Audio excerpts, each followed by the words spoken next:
ഇന്നലെ രാത്രി ഒരു 12:45 ഈ ആക്രമണം നടക്കുന്നത്. MG യൂണിവേഴ്സിറ്റി നാടകോത്സവവുമായി ബന്ധപ്പെട്ടുകൊണ്ട് ക്യാമ്പസുകളിൽ രാവും പകലും ഇല്ലാത്ത പരിശീലനം നടക്കുകയാണ്. അതിൻ്റെ ഭാഗമായിട്ട് ഈ നാടകോത്സവത്തിൻ്റെ ചുമതലക്കാരനാണ് സഖാവ് നാസർ.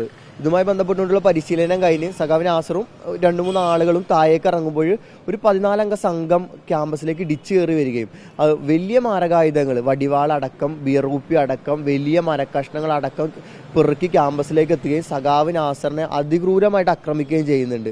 തീർച്ചയായിട്ടും നിരന്തരമായിട്ട് ക്യാമ്പസിൽ തെരഞ്ഞെടുപ്പിന് ശേഷം നിരന്തരമായി ഫ്രട്ടേണിറ്റി കേസു സഖ്യം, കലാലയ യൂണിയൻ പ്രവർത്തനങ്ങൾ, SFIയുടെ സംഘടനാ പ്രവർത്തനങ്ങൾ മുഴുവനും റദ്ദ് ചെയ്തുകൊണ്ട് തികച്ചും ജനാധിപത്യ വിരുദ്ധമായിട്ടുള്ള പ്രവർത്തനങ്ങളാണ് ക്യാമ്പസിൽ ഫ്രട്ടേണിറ്റി മൂവ്മെന്റിന്റെ KSUവിന്റെ നേതൃത്വത്തിൽ നടന്നുകൊണ്ടിരിക്കുന്നത്. ഈ സംഭവം നടന്ന ഉടനെ തന്നെ സഖാവിനെ ജനറൽ ഹോസ്പിറ്റലിലേക്ക് എത്തിച്ചു. പിന്നീട് ക്യാമ്പസ് മുഴുവൻ SFIക്കാരെത്തുകയും ഈ അക്രമികളെ പിടിക്കുകയും ചെയ്തു. അതിൽ ആദ്യത്തെ ആള് എന്ന് പറഞ്ഞാൽ അമൽ ടോമിയാണ്. KSUവിന്റെ എറണാകുളം അസംബ്ലി പ്രസിഡന്റാണ്. കഴിഞ്ഞ തെരഞ്ഞെടുപ്പിൽ KSU പാനലിൽ മത്സരിച്ച ഒരാളാണ്. മറ്റൊരാൾ പിടിച്ചത് ബിലാലാണ്. സജീവ ഫ്രട്ടേണിറ്റി മൂവ്മെന്റ് പ്രവർത്തകനും കലാലയ യൂണിയൻ തെരഞ്ഞെടുപ്പിൽ മത്സരിക്കുകയും ചെയ്ത ഒരാളാണ്.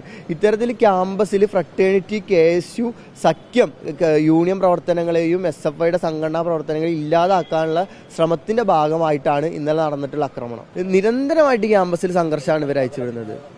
ഇന്നലെ പകല് സ്റ്റാഫ് അഡ്വൈസറുമായി ബന്ധപ്പെട്ടുകൊണ്ട് ഒരു ഫ്രട്ടേണിറ്റി മൂവ്മെന്റ് പ്രവർത്തകനെ ഇടപെടുകയും അദ്ദേഹത്തെ സസ്പെൻഡ് ചെയ്യുകയും ചെയ്തിട്ടുണ്ട്. നിരന്തരമായിട്ട് യൂണിയനെയും SFIയുടെ പ്രവർത്തനങ്ങൾ മുടക്കുന്ന, അവയെ പൂർണ്ണമായിട്ടും റദ്ദ് ചെയ്യുന്ന രീതിയിലുള്ള പ്രവർത്തനമാണ് KSUവിന്റെ ഫ്രട്ടേണിറ്റി മൂവ്മെന്റിന്റെ ഭാഗമായിട്ട് ഉണ്ടാകുന്നത്. ക്യാമ്പസിന്റെ സെന്ററിൽ വെച്ചിട്ടാണ് ഇത് നടക്കുന്നത്.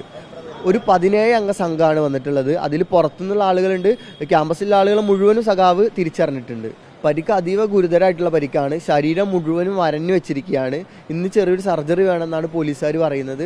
നമ്മൾ ഒരിക്കലും ഒരു മനുഷ്യത്തുള്ള ആളുകൾക്ക് സഹിക്കാൻ സാധിക്കാത്ത രീതിയിലുള്ള പരിക്കുകളാണ് ശരീരത്തിൽ ഉണ്ടായിട്ടുള്ളത്.